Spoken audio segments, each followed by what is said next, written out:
Okay. Good evening, everyone. Good evening. As I usually say, Dumela, Sawubona, Sakpase, Namaste, Upshin, Dubra Ota, Assalamu alaikum, Buenas noches, Bonsoir, and Hotep. Welcome to another episode of the Digital Couch, where we have a power of story moment. You know that I've been chatting about this for a good while, and so let us use our time effectively. On my digital couch here, now I don't know where you see him. He's below me at this moment, but he could be to the left or the right of you. I don't know, but it is none other than the Honorable, the Borough President of the city of Brooklyn, the fourth largest city of America, still, Eric Adams. Welcome, welcome, welcome. Thank you so much for joining us on the digital couch. How Thank are you, you? Queen. Thank you. It's good to see you. It's good to be here and engage in just a conversation. I'm looking forward to it. Excellent, excellent. So I know that your time is precious, and so I wanted to recognize that today is an amazing day for a number of people. It is an amazing day for some good reasons and then some very reflective reasons. A year ago today, we were all, of course, just bombarded with this new moment, this new realization of what we thought was going to be a couple of weeks. Not really sure, but of course it has impacted us. And so we are just at the 1 year mark. For some people, 1 year mark in terms of days, 1 year mark in terms of weeks, but nonetheless, it has seriously impacted our entire lives. So our conversation tonight is going to focus on three subtopics, and that is health, education, and welfare. So let's just start with the first one.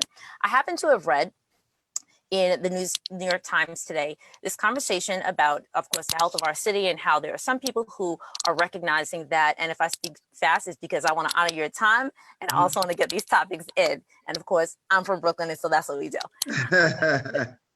So I do want to talk about this article that came up that said that there's an issue of herd immunity. And what are your thoughts on a group of people who may have been exposed and their thoughts on how that's going to impact the rest of the communities that we live in? What are your thoughts about that? Well, herd immunity is important, and for those who are trying to figure it out, is when you receive a critical mass of people who are vaccinated. That's what we were attempting to do, and that is why I called on the city to move their vaccination process to a real-time process. And what do I mean by real time? We should be using not paper and forms to fill out each time someone is vaccinated. We should be using handheld devices like a cell phone or an iPad or a notebook. When someone is vaccinated, we immediately put in the system their zip code, their ethnicity, and their profession, all the basic pedigree information. And you can see in real time, are you having herd immunity in all parts of the city and just not in certain parts of the city? And are you doing it among the various ethnic groups? So if you're not reaching your target, you could adjust immediately and start reaching the areas that are not receiving the correct proportion of vaccinations. It was disturbing to find out we gave out over 900 vaccines just to realize that we were not vaccinating Black and brown communities, and 25% came from outside the city. That is an ineffective way to deal with this crisis. It's the same thing that happened with the testing, and that's why many of us had a higher proportion of infections in the city.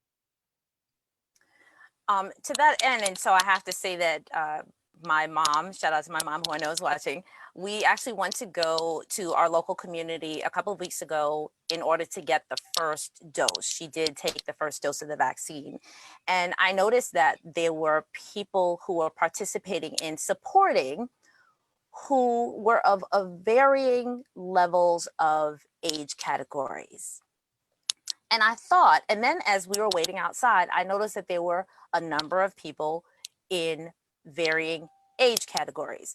I've just heard over the past couple of days that some elders, I know one of our other politicians, I think it was Senator Kevin Parker, was talking about bringing access in terms of technology to our elders so that they can access an appointment and how, or access information about the vaccine and or getting the vaccine, and so how that access could be a little thwarted, because if they are an elder without younger people who can get them that access, that might be a little bump in the road. Moving, I'm sorry, go ahead. Well, a couple of things just out of your conversation, a couple of things come to mind for me. Number one, this really elevates the need for high-speed broadband all throughout our city. That's why I believe it's time now to engage in a conversation of turning internet service into a utility the same way we use electricity and gas. We cannot continue to use this important part of survival to be handled and managed by private entities. It's just not acceptable anymore. You look at the remote learning aspect and also telemedicine. We could have decreased the number of people who were infected, and they were able to go online, communicate with a doctor, and determine if they should stay at home or if they actually had COVID-19 and not a cold. By not allowing parts of the city to have high-speed broadband, that's the problem, and we need to engage in a real conversation around the internet services turning into a utility. That's important. Second, fighting COVID is not a 9 to 5, sit inside your office or location. This should be a mobile initiative, 24 hours a day of moving about. And what does that look like? That looks like having a partnership of various community-based groups and organizations, knocking on doors, seeing people, helping them navigate through the process. We need an army of people out there meeting our seniors where they are, not having them trying to figure this out. If we have vaccination location at churches, at mosques, at synagogues, places that people are familiar with, at community, at senior centers, at adult daycare centers, all of these familiar locations would allow it to be easier for people to have access to the vaccine. Excellent, excellent. Now, I'd like to shift to a conversation that has to do with education. And thank you for touching on that, because yes, schools should be involved in this conversation. I mean, whenever I walk into a restaurant, which I did over the past couple of days, and so like my name was taken, the temperature, etc. And I was like, okay, this is, and our church, shout out to my church, Salem Missionary Baptist Church, and we have been open for, let me get the number right, maybe about 39 weeks. We opened at in August, which was, I really believe that we have done an excellent job of, with our quarantine, return to the sanctuary team, of marking off spaces and having like this way, come in this way, go out that way, and taking the recordings. How is this going to impact as we are continuing to open up our houses of worship? There are many houses of worship, that have literally not walked back into their doors. Some churches like mine have actually set a precedence, and there are other people who I know are calling us up and what have you. But how can we sort of share that information so that other institutions, whether it be houses of worship or restaurants, which I know are having a great time of taking their signs away saying, hey, come on in. But as we're moving into educational spaces, next week is a high time in New York City. Next week, we will have a number of high schools and junior high schools returning to the building. That critical mass is a concern for a lot of families, not just for right now, but for September. And so I'm an educator. And so we're starting to think about, what is it going to look like in September? For people who say, see you in September. Listen, there are a lot of families who don't want to go back.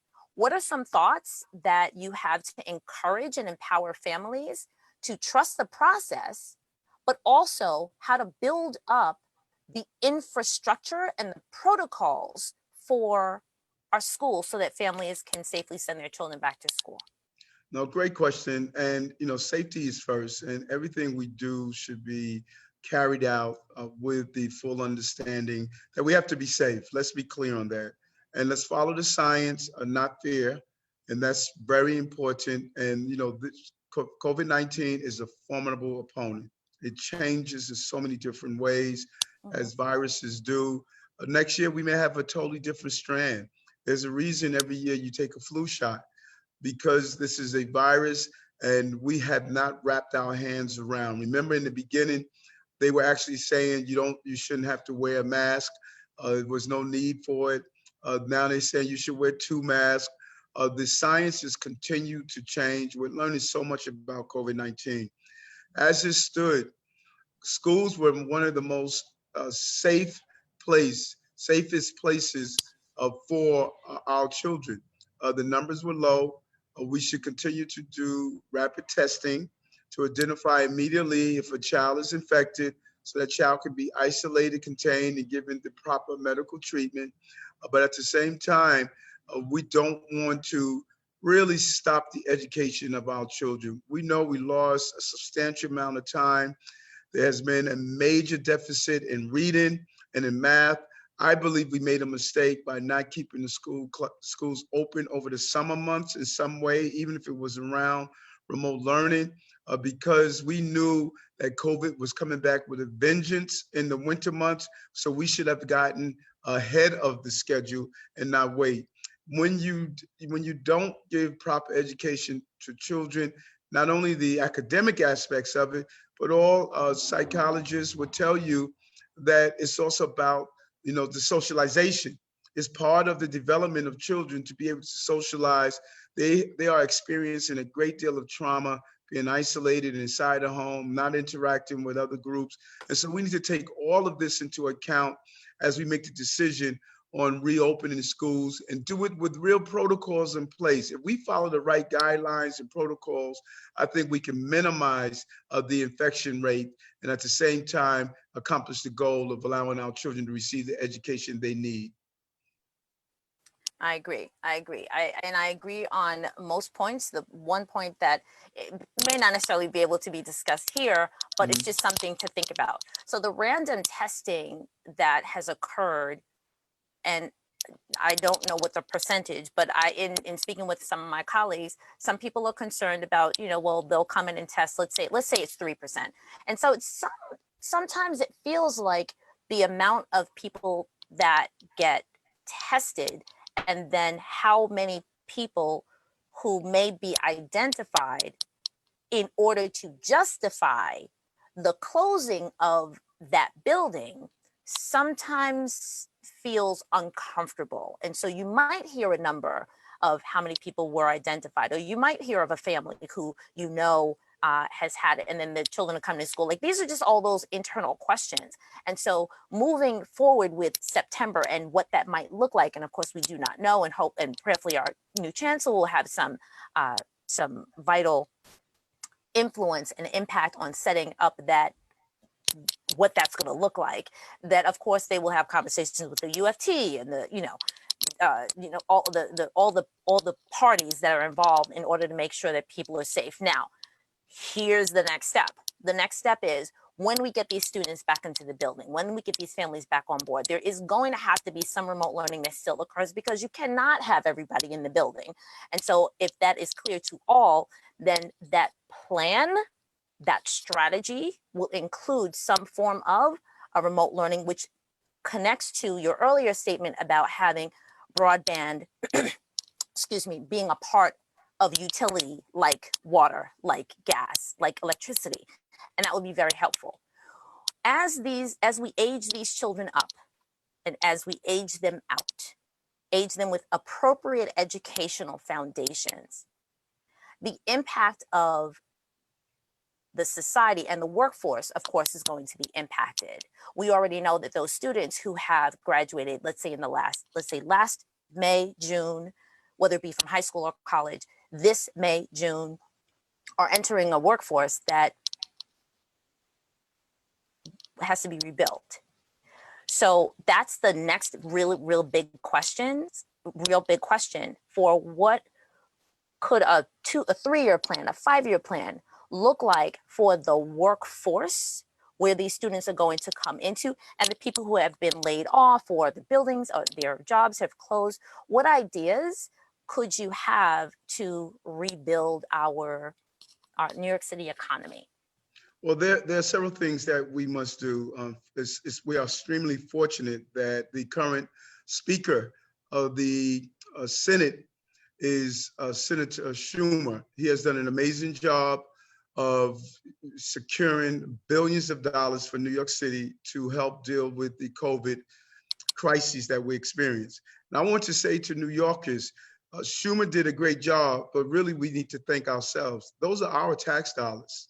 I don't want people to get it mixed up. No one is giving us anything. These are our tax dollars coming back to our city. Historically, we were sending $25 billion a year to Washington that we were not receiving back in services. So New Yorkers, you should pat yourselves on the backs by paying your taxes, and now those tax dollars are coming to help us during these crucial times. It's almost like a bank account, I like to call it. You're able to withdraw on the money you deposited in. Second, we need to do a better job in our procurement in the city. We spend almost over $20 billion a year in procuring goods and services. We spend a large portion of that goes outside the city in other states. It's time to start buying and having services right here in the city. This would allow our small our small businesses, micro businesses, to really use their services and the goods right here in the city. We should be buying Xerox paper right here in the city. We should be having those computer programmers, those consultants, people who are selling the cleaning supplies for our hospitals and food services in Rikers Island. All of these goods and services should be purchased here in the city. We use the wrong model. We use a model called lowest cost instead of, I believe, best value. That is what we should be start doing around procurement of goods and services. Third, we need to have a local banking network where we can give access to capital to small businesses. Right now, it is extremely challenging to get access to capital and line of credit. If we put in place the CDFIs like True Fund, we can start walking people through the process of accessing capital. And fourth, I believe we need to empower our Chamber of Commerce to do the backroom work for businesses. If you're a baker, you don't want to spend hours on doing books for accounting or learning new rules and procedures. Let's take that off the plate of our small businesses so they can focus on just their small businesses. And lastly, we need to get out of the way of small businesses. The bureaucracy, the challenges, the difficulties, the amount of time it takes to navigate government just to get your business up and running, the lack of clarity. So many businesses couldn't get clarity around putting their tables outside, and they were in restaurants where they had to be placed. This is just making it too difficult to do business in the city. And as the mayor, I'm going to streamline that process, use one platform so that folks can get the information they need instead of having to reinvent the wheel every time you go down or apply at a various city agency. Excellent. And at our final question has to do with, you just mentioned what your plan is for the next few months. So I know that you are on the battlefield. You're on the battlefield for a new position, and you've been in the race for a long time. You've been on the front lines for a long time. You've served the community in a number of ways. If you could place yourself above or in front of the other people who are running for that same seat, what do you think is one clear indication of something that you've done to say, as a result of me achieving this, this is why I'm your best candidate? What is that event? What is that circumstance that would put you in front of everyone else? That's a great question, because many people say that competency is on the ballot. I think character is on the ballot. Our life stories really define who we are and what we are during difficult and challenging circumstances. So some people will look at the fact I was arrested and beat by police officers and then later became a captain in that same police department and fought for reform and fought for public safety. Some people would look at the fact that I went to school at night and paid my way through and struggled, and but was able to obtain my associate's, bachelor, and master, as challenging it was. They would look at other parts of my life, having my car windows shot out when I was an advocate in the police department, and then going on to continue to get promoted even under that stress and weight of racism. But I look at one place. I look at my bout with diabetes. To wake up and lost my sight in my left eye, the doctors told me I was going to be blind. I had permanent nerve damage in my hands and feet, a neuropathic nerve damage that was going to lead to amputation, high blood pressure, high cholesterol. I had an ulcer. That is what brought me to the doctor in the first place. And I could have just said, woe is me, but I said, why not me? I leaned into that, and I was able to see lifestyle medicine and embrace a different lifestyle, and was able to reverse my vision loss, reverse my nerve damage, reverse my diabetes, and then able to help mom at 82 years old. She was on insulin for 15 years, for 7 years, but 15 years as a diabetic. Mom joined me in my lifestyle journey, and she cycled off her insulin and half of her medications. It inspired me to write a book to show other people how lifestyle is important. I think that when you look at those journeys, this journey of my health really is something that says that separates me from everyone else, that being able to make the right adjustments and right changes that was difficult to do, but to regain my health really defines my character. And you add that character onto so many parts of the journey, you begin to see there's a qualitative difference between Eric Adams and everyone else who's running. Yes, I went through a lot, but New Yorkers are going through a lot. And I just believe the next mayor must be a person who has gone through a lot, so he could help people who are going through a lot. And that is Eric Adams. And so you have just answered the question to the reason why I started this. The power of story was to take people who are of note in a variety of strata in our community, those people who influence, impact, and inspire other people to live better. You have literally lived through your journey as an individual, as a citizen, through issues of health, taking your health and taking power or an agency over your own health, and defying that which medical science has said could and should do. And you did something different and you improved your health. The education, you built yourself up and pulled yourself up by your own bootstraps, which is what a number of common folks, not to say that those people who were either born into wealth or who have grown themselves up through to wealthier status, you literally have come up through the ranks on a number of levels, and you show that. And lastly, the situation of, let's say, safety or the welfare and social welfare. Thank you for those people who are actually commenting. I really appreciate it. You have also demonstrated that. The other people who are running, I'm sure they have their own stories, and this is a plug. Those other people who would like to possibly sit on the same digital couch, you are welcome.